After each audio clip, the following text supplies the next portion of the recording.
بینەر و بیسەر عزیزەکانم لە هەر شوێنێکن سڵاوتان لێ بۆم کاتتان باش هیوادارم ئەمڕۆ ڕۆژێکی خۆشتان بەڕێ کرد بێت. بۆ ئەمڕۆ لەگەڵ میوانەکەم زۆر بەڕێز کاک ئەحمەد سورداشی کە بەڕێزیان سەرۆکی لەکی سلێمانی سندیکای ژمێریاریان و وردبینانی کوردستانە. لای من میوانە قسە و باسەکەین لەسەر ڕۆڵی سندیکای ژمێریارانی کوردستان. کاک ئەحمەد بەخێربەی، سپاس بۆ ئامادەبوونت. زۆر سپاس، منیش بە هەماشیەوە دەستان خۆش بێ و سپاس. مەمنونم. کاک ئەحمەد، سەرەتای پرسیارەکانم پێم خۆشە لەوە دەست پێ بکەم بزانم مێژووی دامەزراندنی سندیکای ژمێریاریان و وردبینانی کوردستان مێژووەکەی بۆ کەی ئەگەڕێتەوە، مەبەست لە دامەزراندنی ئەو سندیکایە چی بووە؟ دەستی خۆش بێ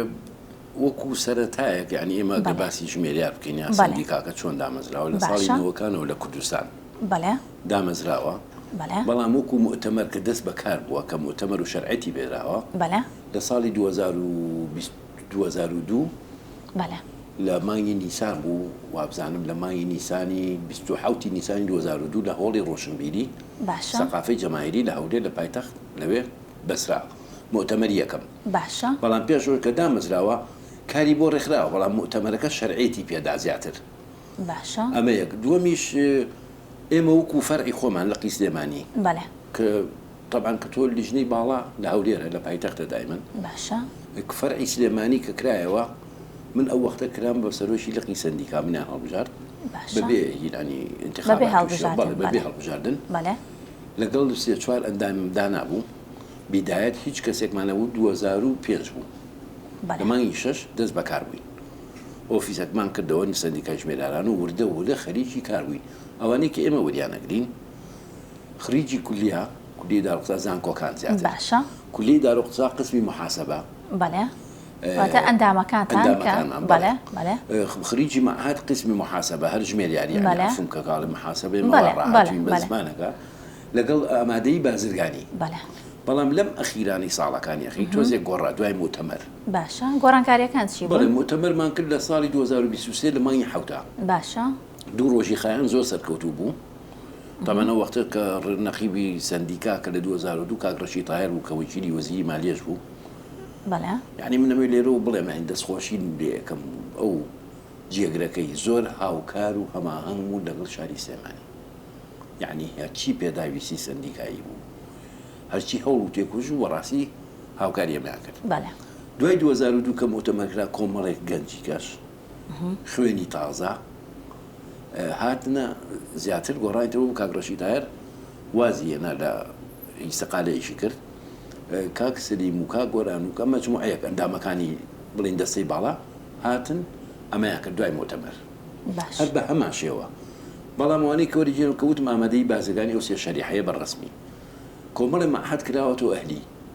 مەسەلەن وەکو پەیمانگای بریتانی ژمێرکاری بەڕێوەبردن، مەعهەدی سات، پەیمانگای سات،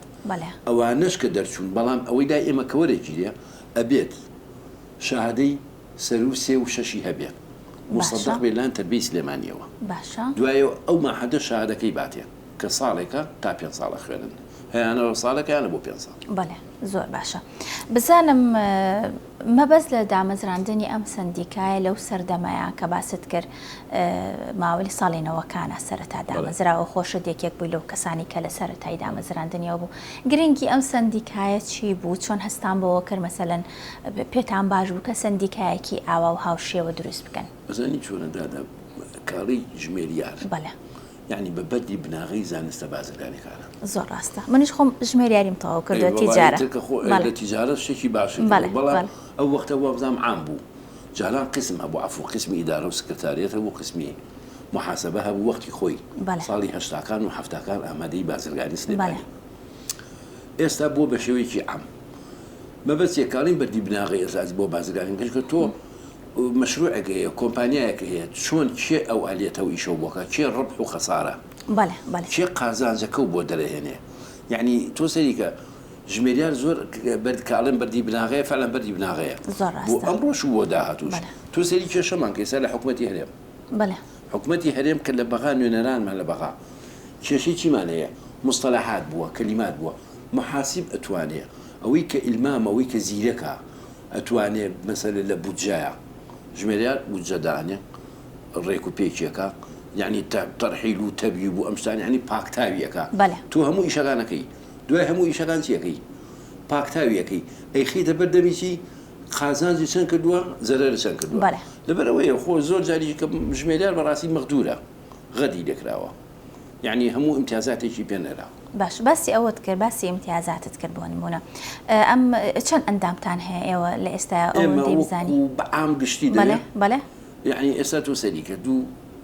ئێمە دوو سندیکامانەیە دوو سندیکا باشە کوێ هەولێر و نەخێر هەولێر هیچ ئەوە هەولێر ئێمە من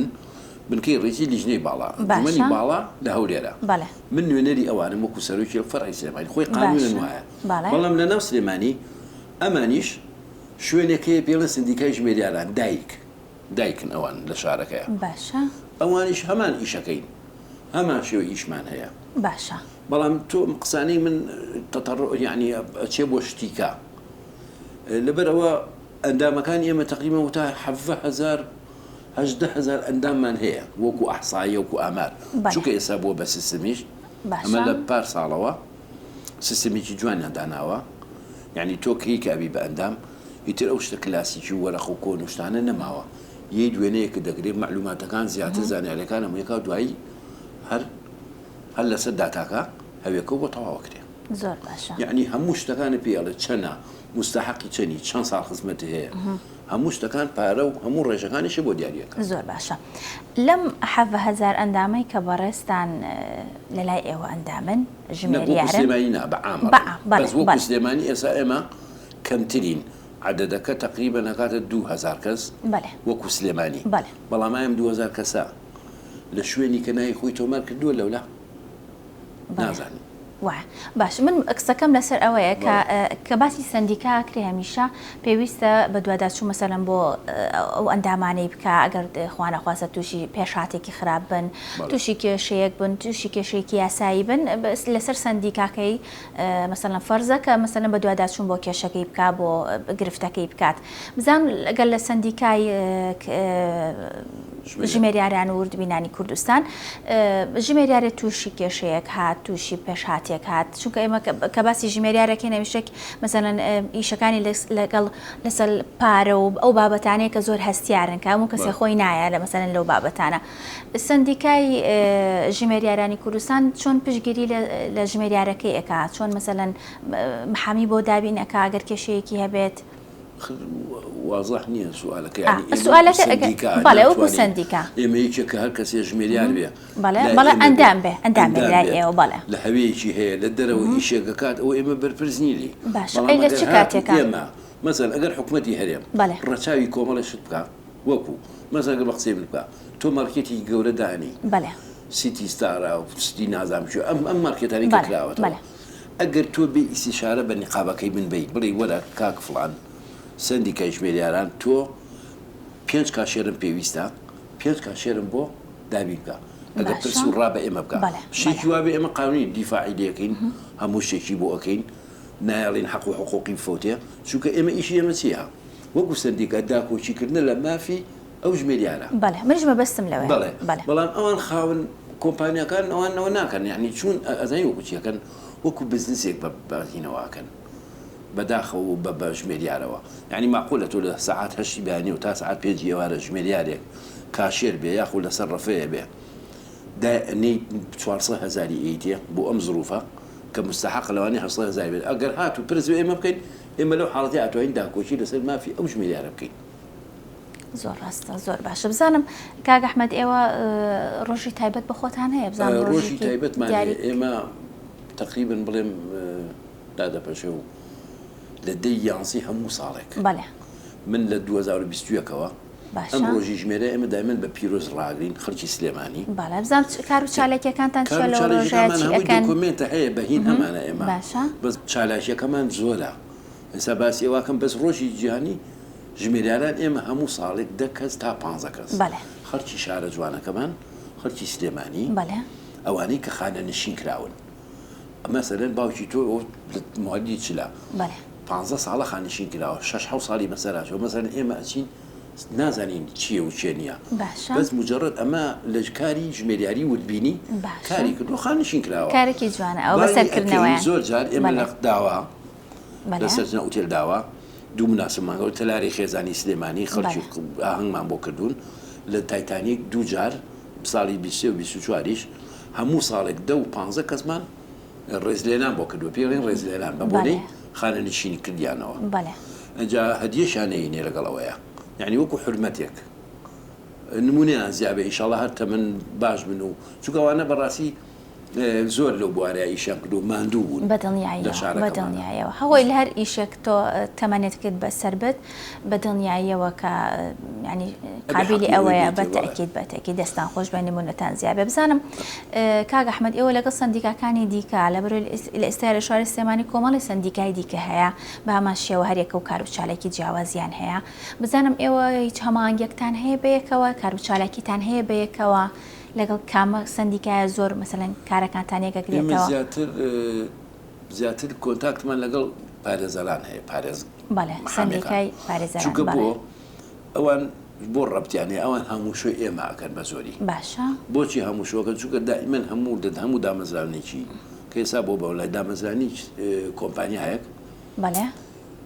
دووسێشیان فەرز کردووە لەسەری باشە یەکییان ئەبێ ژمێریاری هەبێ باشە ژمێریاریە چیەکە ئەبێت بۆ ئەو کۆمپانیا ناوی هەبێ بۆ بەڕێوەتی کۆمپانیەکان کە ئێمە بۆ محامەکەیەکەین لەگەڵەوەشان محامەکان خۆشیان عەقدیانێ پێڵین گرێبەست گرێبەستێکەکرێ لە بینی ژمێریار و کۆمپانیاکە چی ئەیهێنێ محامەکانی هێنن پارێزەرەکان بۆ ئێمە هێنێ لەبەر کۆنتاکتمان زیاتر لەگەڵ ئەوانە هەیە بەس وەکو بەشەکانی کە مەگەر لە مناسبات و ڕێکخرا و پیشەی و وەکو پزیشکان و هیچ ڕەبتێکە بێ بەڵام هەر سەردان و هەموو شۆ علاقات و شت هەر هەیە سەردانی یەکتری ئەکرێ هەموو سەردیکاکان بە شێوەیەکی گشتی زۆر باشە بزانم ژمێریاریش وەکو بەشەکانی دیکە پێویستی بەوەیە بۆ نمونە ساڵانە ئەو کەسێک کە ژمێریار ئەبدێتی خۆی بکاتەوە مەسەلەن ئیبداعێکی خۆی بکاتەوە دەورەیەک ببینێ بابەتێک ببینێ لەسەر ئەوە و ئەو بابەتی کە باسیت کرد ژمێریاری بۆ نمونەی سە بابەتێکە کە لە جیهانە لە پێشینەی هەموو بابەتەکانی دیکەیەوە بۆ دروستکردنی هەر شتێک یاخود شتێکی سەرەتایی پێویستی بە ژمێریارێکە پێویستی مەسەلەن بەوەیە کە ڕاو بۆ چوونی ژمێریارێک وەربگیری بزانم ژمێریارانی ئێمە ئێوە وەکو سندیکای ژمێریارانی کوردستان ساڵانە دەوراتان هەیە خولتان هەیە ئەو بابەتانەتان هەیە بۆ ژمێریاران باش و چاوەڕێ و پرسیارە مەکردی بەڕاستی چونکە ئێمە لە 2009 دەدا 2010 هەموو ساڵێک ئێمە دەورێکمان کردوین بە دۆکۆمێنت ئەو شتانە هەموویمان هەیە و بە ڤیدیۆ ڕەسممان گرتووە باشە ئەوەی کە هاوکاری ئێمە بووە هاومانەوە مامۆساکانی زانکۆی سلێمانی باشە دەستیان خۆش معهد محاسبینەکان مامۆسایانەوەی کە خەریکی خاصنەوەی حەزەکەم ناویشان بڵێمەوەی کە هاوکاری ئێمە بوون بە زۆری دکتۆر ئاراس محەممەد سعید محاسب قانونی و مراقب حسابات زۆر بەتوانە زۆر هاوکار و هەماهەنگمان بووە کاگازار معروف کە جێگر بۆ دائیمەن هەمیشە هاتووە بۆ سلێمانی ئیفتیداحی دەورەکەی کردوێتەوە مەبەستم دەورەکانە لە 2009 11 12 هەموو ساڵێ دەورەیە دوو دەورەم کردوێتەوە بەس ئێمە زۆرتر یعنی شتەکانمان بڵاو نەکردوێتەوە لە تەلەڤیزۆن و شتا بەس دۆکومنتێکە بۆ خۆوانە خەڵکە زانێ تقریبا لەوانەیە بڵێم 200 کەس زیاتر ئێمە تەرقیەمان پێکردن یعنی تەرقیەمە بەسم بێ پلەکەیمان بەرز کردوێتەوە لە ڕێگەی ئەو دەورە تۆ جەناب بەڵێ ئامادەی بازرگانی چەند ساڵە تەواو کردووە تقریبا 2009 بڵین 10 ساڵ 2009 تا ئێستا زیاترەکە تۆ ئەو خینە دەورەیەکەوە تۆ فی ئەی بای پێڵێن لە سلێمانی لەوانێ بڵێ پلە دوو بەس من پێی ئەڵێ ممارس با یعنی فی ئەی بای کە تۆ چیتە ئەو دەورەیە و 3-4 ڕۆژە شتێکی تازە فێریلان ئەوانە دکتۆرە بەسیلە دکتۆر کاوە قەراقی مامۆستا سعد یعنی زۆر مامۆسان کردناوی هەندێک چارم لە یعنی ئێستا کە بۆم نایەت نازانم لە بیرم نەکردوون هەر خۆشەویستن زانکو مامۆساکانی تەنمەی بەشی دکتۆر عوسمان دکتۆر هەیاتگار ئەمانە هەمووی هەماهەنگ لەگەڵیان دەورەکانمان کردوێتەوە هەفتە بووە دەورەیەکمان کردوێتەوە مەحاسیبی قەزایی دەوری 25 کەس بەشداری کرد خولەکە بۆ 3 مانگ بوو شێخوان ئێمە هەدەفەکەی ئێمە چییە هەدەفی ئێمە وکسەنیکە ڕەبح نییە قازانج نییە خزمەتکردنی وەکو یەکەم جار باسم کرد ئەو شەریحەیە ئێمە چۆن بتوانین خزمەتی ئەو جیلەی ئێوە بکەین یعنی تاکو 23 لەوانێ بڵێم مبالغەی تیانە بێ 20 دەورەمان کردوێتەوە هەمووشی بە دۆکۆمنت و بەڕەسمەوە 4 جار 3 جار ئەم ڕێزلێنانی ژمێرانمان کردووە سێ گەشتی کاملم بۆ کردوون کە کورفەیەکی زۆری تێزوە لە دیژەی باڵا پارەکەی یاوە بۆ ئەندامەکانمان هەندێک جان هەر جاری بۆ دووەک سەفرەیەکی علمی ڕۆژێ ماوینێتەوە چوین سەردانی شوێنی کەمان کردووە سێ جار ئێمە ئەم شتانەمان کردووە یعنی بەڕاستی من ئەتوانم ئێمە ڕەبتێکی باشمان لەگەڵ مامۆسایانی زانکۆ محاسب قانونیەکان هەماهەنگ بوون هاوکار بوون لەگەڵ ئێمەیە یعنی لەوانێ بیژمێرم حەڤە هەژدە دەورە ئەوەی محاسب قەزایەکە زۆر ئیسفادەیان لێ کرد 25 قوتابی 25 فەرمانبەر ئەو ئیشە بزانێ و ممارەسی بکە زۆر شێکی باشە زۆر ڕاستە سا دەورێکمان بەدەستەوەی زۆر حەزەکەم باسیەوە بکەم تۆزێ تهدیدی هینمان کردووە وەکو بڵین عمەر باشە ئەوانەی کە گەنجترن بەڵام کە بێ ئیشن کە تەعین نەبوون وەکو ئەزمونیەکە بێ بۆیان بەڵێ تەعین نەبوون بۆ ئەوەی کە تۆ جەنابەت ئەگەر تەعین نەبووی لە دایرێکی حکومی لە ماڵەوە دانیشتویت بێتە ئەو دەورەیەک مەحاڵینی حسابایی ئەلکترۆنیە بە خۆڕاییە من پێم وتی لەگەڵ منە باسی پارەمەکە چونکە ئێمە هەموو شتێکمان بەلاشە باشە لەگەڵ ئەو کە محاسبن هەموو شتێکشتان بە خۆڕایی چونکە ئێمە لیژنەی باڵامان هەیە بەڕاستیان جوانی باڵا زۆر هاوکارمانە زۆر باشە دەستیان خۆش بێ دانی داهاتەکەی خۆمان ئەینەوە بە خزمەت بۆ ئەو مامۆساکانوانە کە دەرسەڵێنەوە لەگەڵ بۆ شوێنێکی خۆش و ڕێک و پێک و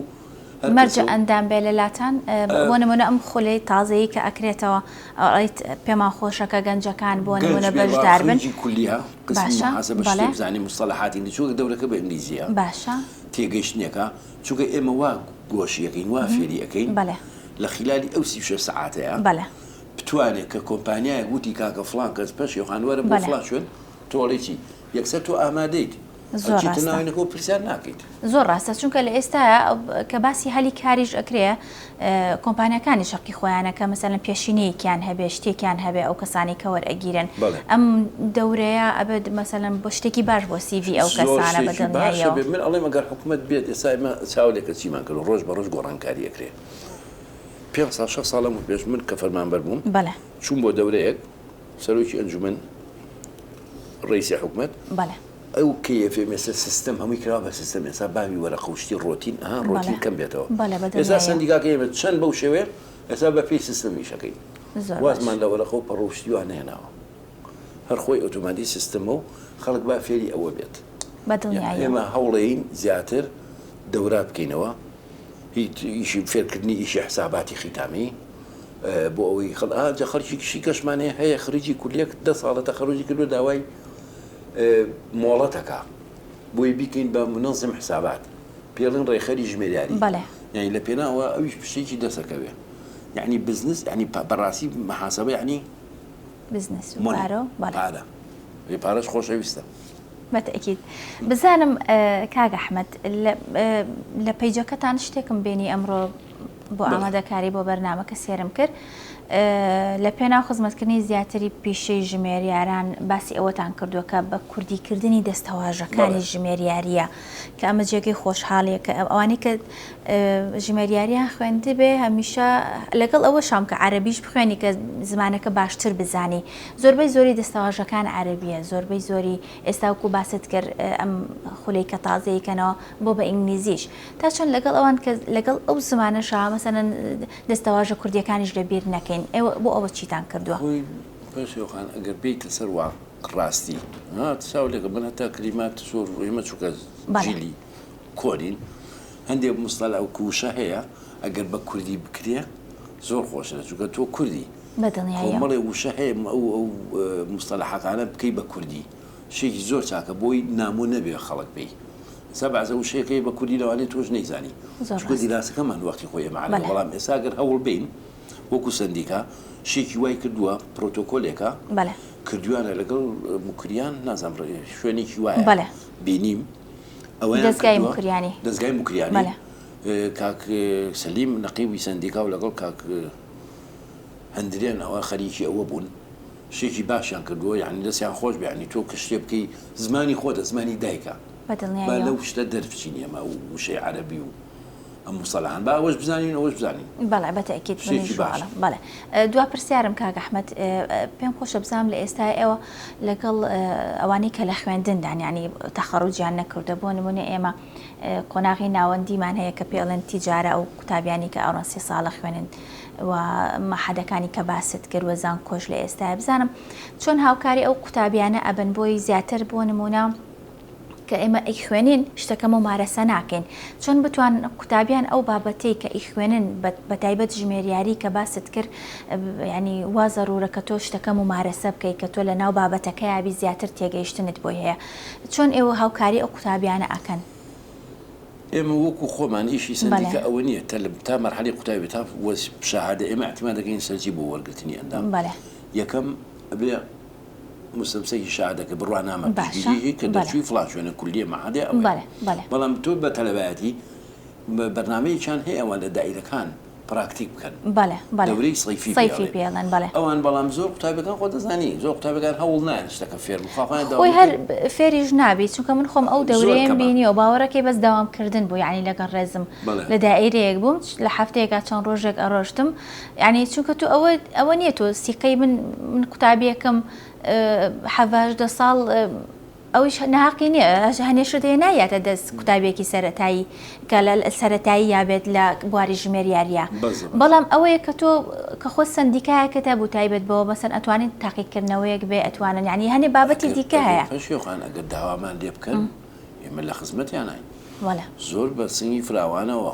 وەرێ دەوریان بۆکەین و بە پراکتیکی فێریانەکەین ئەتوانین مژمە بەستم هەیە بڵێمە هاوکار ئێمە هەرچ ژمێریارێک هەرچ بوربینێک یعنی لەو مەجالەکەش واجبی ئێمە ئیشی ئێمە ئەرکی ئێمە کە هاوکار و هەماهەنگیان بین بەڕاستی زۆر باشە دەستان خۆش بێ کاک ئەحمەد سوپاس بۆ ئامادەبوونت من پرسیارێکی ئەوتەم نەماوە ئەگەر خۆت زیاتر لە ناو بابەتەکە زۆر قوڵ بوویتەوە ئەگەر شتەکە بێ من لە بیرم چوو بێ ئەگەر من لە بیرم چوو ئەتوانیت تۆ باسی هەرەوە بۆ خولەکان ئێمە بە بەردەوامی هەوڵمان ناوە خزمەتی ئەو شەریحەیە بکەین و زۆر پیرۆزن خۆشەویستن لا ئێمە هەمیشە وەختی خۆشی کە کار هەبوو یعنی باوەڕ بکەین هەلی کار کە تۆواڵی کۆمپانیەکان هاتوون بۆ لامان زۆریان لە ڕێگەی منەوە لە ڕێگەیکی و کاگە بە وەڵام حاسیبێکمەوە کوڕێکمەوە بۆ مەخزن بۆمان نردوتەوە سەدان کەسمان فرسە ئیشمان بۆ دۆزیوەتەوە لە کۆمپانیەکان بەڵام ئەگەر حکومت بێکارێ بکات مەسەلەن تۆ مارکێتێکدا ئەمەزێین تەسیسیەکەی وەرن پرس بە ئێمە بکەن ڕاوێش بە ئێمە بکەن وەڵا ئێمە مەحاسیبی باش ناڵی نەغەدیش بێ خەڵکێکی باش و ئەمینی چووکە ئێمە وەختە تەحمولی مەسئولیەتەکەی زۆر ڕاستە لەبەرەوە هیچ شتێکم نەماوە دەستان خۆش بێ و دەستی تۆ خۆش بێ زۆر سپاس بۆ کاک ئەحمەد سورداشی کە بەڕێزیان سەرۆکیلەکەی سلێمانی سندیکای ژمێریاران و وردبینانی کوردستان لای ئێمە میوانمان بوو قسەمان کرد لەسەر سندیکای ژمێریاران و ئەرک و کارەکانیان تا پرۆگرامێکی ترە شاد بن خواتان لەگەڵ بێت.